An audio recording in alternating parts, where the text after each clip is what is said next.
Hello dear students, welcome in this online sessions of the 9th standard. The chapter which we are taking today is the chapter number 8, and this chapter will make you understand about the basic features of the residuary power. As I made you understand in the previous chapter, in the previous lecture of the same chapter, because this is part number 2, you can understand in that chapter, in that lecture, part number 1, that how I made you to understand from the starting base what is constitution, what kind of features it includes, and what is preamble to here. As I have also maintained and made you understand about the basic pillars of the constitutional remedies related to the preamble and the preamble pillar 2 here. Now we are gonna learn about the residuary power. As I have started, that residuary power is related with the state policies, governmental offense, and also we can say that govern to here. It is relating with the tax, poll taxes, relating with the entertainment taxes, school taxes, and other thing also. Means in fact we can say it is relating with the custom department too here. So now some of the things are related with the residuary power that we need to understand here. Today's topic is depending on the unified arrangement at the time of crisis. Now, when the unified arrangement are done at the kind of crisis, then we can say that a country is prosperous on its belief here, because the country needs to maintain the disaster, the country needs to maintain the crisis balance too here. Therefore, we can say that it is divided into basic several 5 to 9 or 8 parts here. So we are gonna start from the unified arrangement about the during crisis here. Therefore, we'll move to the parliamentary system also, that is related towards the factor. Now, my dear student, we need to understand that there are basic 3 provisions in the emergencies of a constitution. Now, India is following all the 3 provisions. Now, which kind of provisions are there? Let's take it further. The first provision is relating with the nation, means the national emergency. It can be declared at the time of war. Means the first thing can be said as depending upon the first, that is the national emergencies. Okay, furthermore it can be also moving to the second one, but before we move to the second one, let's understand the first one. National emergency means what? If you are being a citizen of India is plunged into the war, or the warfare situation is there, then you need to go and fight for the nation of India, whether you are army or not. Nation calls you, nation needs the money, you need to give your money to here. Therefore we can say that in the emergency it can be declared whole of the external and internal forces should be sent from the Indian people only, and at that time rebellion group is coming, or we can say armed or non-armed rebellion if starting, then you need to support also that. Now second one is saying that law is related with due to the law order are broke down also. It can say it can be broken down too here. Orders can be broken down. The state cannot somehow, we can say, state cannot make their own policies at the time of emergencies. So we can say that due to the other laws, the orders can be also broken down, and later more we can say the state cannot function its action according to the constitution. It can be also going to support the nation under the constitution. So we can say that constitutional emergencies are also declared. This is all the topics related to the residuary power which I am making you understand, my dear students. Furthermore, we can say that these kinds of things are also due to increase. The third point is that due to increase of that. Now the second point, as I made you understand, that breakdown of laws can be seen in the power number 2. The third one refers to the arrangement. It means that due to somehow increase in the prices, due to increase inside the we can say values of the some of the productivity and customary things, also monetary measures, also the value of erosion can be seen here. It means that somehow the market can be deteriorated well here. So the financial emergency, whenever it is declared, then we can say that the central government is also under the power to take, we can say, to take the money or to deal with this emergency by getting the help of the people of India, and by deducting some amount of money from their kept bank also, because you are being a citizen of India needed to help now India. Therefore these kinds of powers are also given. So India is almost into a unitary system. It means that we can say that India is actually in a unified system, and India is not doing this kinds of thing till now, because India was not in kind of any war since the ancient time. Though India was not supporting any nation, it was not also inside the war. Today also we can say that we are not having any kind of war with any nation, so we don't need any kind of residuary power. But then also we are having this kinds of residuary power, so the taxes, then many other kinds of systematic belief system and rules, regulations could be also maintained out. So that is the thing which I am making you understand according to the lecture related to the theory of the constitutional belief of unified arrangement during the crisis. Now what is parliamentary system? Let's understand the parliamentary concept of the system. Therefore we can say that parliamentary system is working on a different belief for the people, but actually, so India is actually under the parliamentary system, which is actually known as the governance system. It is governing. Now in the parliament, if you talk about the system, the parliament is actually supreme of the all authorities representing the people too here. Therefore the representative in the legislative assembly, or you can say union, or the union states house, which is also relating with the two houses, the upper house and the lower house. Now these two houses are basic houses which are relating with the parliamentary system also. One can be said as the upper house, okay, same as the other can be said as the lower house, Rajya Sabha and the Lok Sabha. So if you go more further, then we can say upper house and the lower house. The upper house is also named as, somehow we can say Rajya Sabha, and the lower house is known as the Lok Sabha. One is state policy and one is the people policy. Now the Lok Sabha is actually means the Lok Shahi government is actually introduced from the state of Gujarat. If you talk about that, it means that the people of India are supreme to make a government also and to break a government also. That's why the government is also referring the power of democracy in the hand of people. So if you go more further, we can say that through the government and government concern, governmental ministers, offices and everything is actually working under the parliamentary system of the rules and regulations. Furthermore, we can say that the union of the governor or the union of the state government, the actual administration is also carried out by the constitutional ministers as well, headed by the prime minister too here. Means in the state, in the zone, province, whatever the geographical land are coming in the India, whatever is handed there, whatever is happening there, including trade, finance, economics, business, transportation, any kind of crisis, state government or we can say central government is responsible for that as well. These all the matters are subjected to be verified inside the parliament.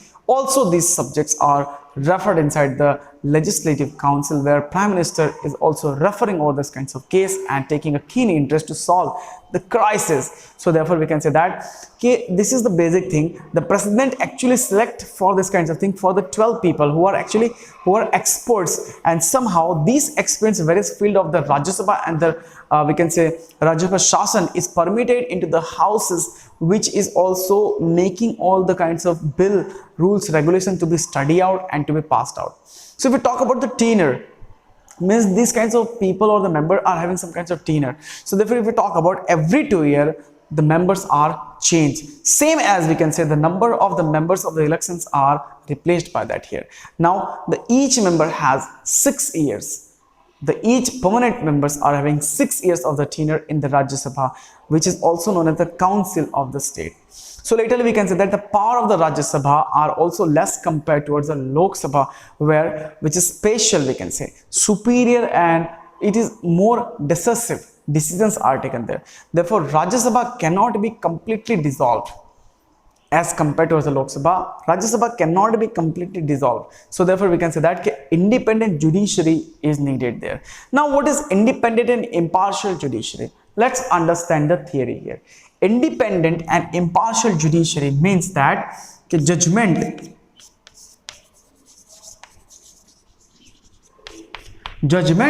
should be done flawlessly. It should be done selflessly. It should be not done with the selffulness.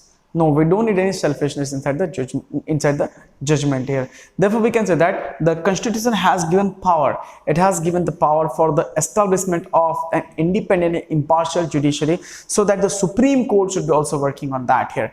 If any case is not supported by the lower judges, by the lower department of the advocacy, or we can say High Court and all, then that case is referred to the Supreme Court, and Supreme Court will furthermore take its advantage of the power, and Supreme Court will also make some kinds of teams to work on that kind of cases also, or it can be giving the final judgment too here. Therefore we can say that the Supreme Court is actually working for all the part of the India, but before that any state of the nation or any we can say that any region of the nation should be working or should be going under the legacy of district court, we can say civil court, taluka court, or the trial court too here, later on to the high court too here. Without visiting these kinds of courts, if directly the case is referred to the Supreme Court, there is a matter to be concerned and there is a matter which should be studied well here. Otherwise Supreme Court doesn't feature all these kinds of things that I am trying to make you understand in this lecture. So if you go more further, then we can say that okay, Supreme Court is what? What is Supreme Court? Let's understand. Supreme Court is actually a judiciary department of our India, which is known as supreme of all that. Now 5 members are permanent there, 5 judges are permanent there, they are doing the judiciary. Along with that, jury members are also there, sessions are held, and Supreme Court is holding its own branch of rules and regulations which is actually under the Constitution, and when the Constitution need to be somehow updated well, then Supreme Court also plays a vital role in that kind of regulating act here. So if you go more further, then we can say that okay, Supreme Court at the top of the level it is coming here. Furthermore, there are high courts at the state level also, and under the jurisdiction there the district court also. Furthermore, district court is at the level of taluka court too here. Then we can say the level of taluka court, trial courts are also there. Most of kinds of local and superior departments are given there, special occurrence of the departments are given there. So we can say that the state government matters and the other things are also referred here, where the Constitution is actually not interrupting inside this kinds of status here. Constitution is actually flawless and it is a rule book here, but whenever it is needed, then at the time we can say Constitution is somehow used out and it is also playing a vital role. Now if you go with the Supreme Court, then we can say Supreme Court is the protector and the guardian of the Constitution. Means if the Constitution is not followed well, if the Constitution needs to get some kinds of updates and all, if the Constitution needs to get some kinds of new improvement inside that, then Supreme Court is actually playing, as I told you, the guardian and the role to protect and improve the Constitution too here. So my dear student, this lecture is depending on the basic theories about the judgment, relative principles, duties and the policy of the state also. And furthermore, if we'll go more further, then we can say that okay, these kinds of theories are actually related with the impartial judiciary too here. Now impartial judiciary is also relating with a different factor. Now what are the different factors? Let's understand that also. See my dear student, different factor can be amendment in the Constitution. Different factor can be universal adult suffrage also. Different person, like different things can be also with the secularism. What is secularism in the nation? It can be judicial review too here. It can be fundamental rights and duties too here. As well, it can be with the directive principles too here, including state policy and also including the province of the backward classes of the caste, which is leading with the SC, ST, OBC, general or the other thing too here. So if you go more further, then we can say that the Supreme Court is also playing a very vital role in framing the Constitution, as well maintaining the Constitution and impartial judiciary too here. Now if you go more further, then we can say the amendment. What are the amendments? Compared, my dear student, compared to the deeper inventions, or we can say compared to the other constitutional remedies, Constitution of India is in a dynamic way. Now let me make you understand why we use the word dynamic. Why we use this word here? Just because this word is describing that how easily we think the Constitution is that, but how varietyfully Constitution is helping to all the grade of the people. Therefore we can say Constitution is actually having the amendment inside its all here. So compared to the countries, our Constitution is dynamic. Now in the 3 ways it is dynamic. The first one, amendments is there. Amendment related to the policies. Amendment which can be made by the simple majority members of the people casting the vote in the parliament. Second thing can be said that certain members are also there, means certain amendment related to the members are special having majority. 2/3, if you talk about the majority, that 2/3 majority of the members can be presenting for the vote inside the parliament. Now if you go more further, then we can say that it can be also concealing, it can be also conquering about the United States, or we can say union of the states too here, relation with the states here, then special majority 2, about 2/3 we need in the parliamentary assembly here, and concurrence list also around 50% of the state legislature is required to make any kind of amendment inside the constitution. Means if you want to need to get a bill passed, if you want to need to get a change passed inside the constitution, then we can then you can tell that amendment needed almost around 2/3 of the special group of the amendment for the people, as well same as 2/3 to the occurrence of the people, and also 50% which is related with the general legislative assembly to here. So there is an amendment made whenever in the interrelations with the union or the union states, the structure, or in the supreme judiciary also, then we can say that the half of the state should be supporting that kind of amendment to here. If the state is not supporting, then the amendment cannot be approved well. Therefore there will be no change inside the structure of the constitution. According to this amendment also, simple majority in the parliament can bring a change inside the amendment. So we need to get a change from the parliament. That is the power of parliament, as I have written here, that parliamentary system and the power of that. Means we need to get at least 2/3 vote near inside the parliament so that any amendment can be introduced well. Most of the inconstant, if you talk about the constitution, that's why the constitution, that's why is known as the most inconstant. It is not constant, it is inconstant, flexible document which can be state wise, which can be time wise, improvised well, and in the certain crisis it can be remolded also. Some new features can be added just by the simple majority of the 2/3 people, that is 50% of the people of the state here. That's how we can say that without the majority consent of the state, it cannot be amended here, and therefore then two of the mixtures of the both the constitution can be only made out, which is not possible. So to make any kind of amendment regarding any state or the state policy, the constitution basically needs 2/3 of the members from the parliament to be voted out. So that's a general thing here. Now if we talk about the adult suffrage, now what is adult suffrage? Let's understand about the adult suffrage. India is considering adult suffrage. Now this is sounding quite pretty like old school. What is adult suffrage? Ninth number of the point I am making you to understand, my dear. The adult suffrage means India, we have a systematic theory of the adult suffrage, which is also flexible. According to that, any citizen who are more than 18-year-old are above to go and get their rights for the elections too here. Means if I am right now more than 18-year-old, then I can select a government, I can give vote to the government. That is the adult suffrage. It is also known as universal franchises, or you can say adult franchises too here, casting a vote. But under the age of 18 years, you are not allowed to go and vote to the government. See what is happening in this. Whenever biologically, if we talk about biologically, we need at least 18 years, my dear student, at least 18 years to get a perfect judgmental theory related to the self-governing policies too here. And we can say that legislative assembly, it is judiciary assembly, it is department of theory, it is department of, we can say, dynamic theory, whatever theories are there, they all are actually following these kinds of rules and regulations when 18-year-old a boy or a girl is going to give the vote here. So this legislative assembly or the local self-government bodies are accepting their vote without any kind of discrimination of the education, property, economic and the standard too here. Means a person who is going to vote, he is not needed to be rich, he is not needed to be very we can say smart enough, he is not needed to be special from a caste of category.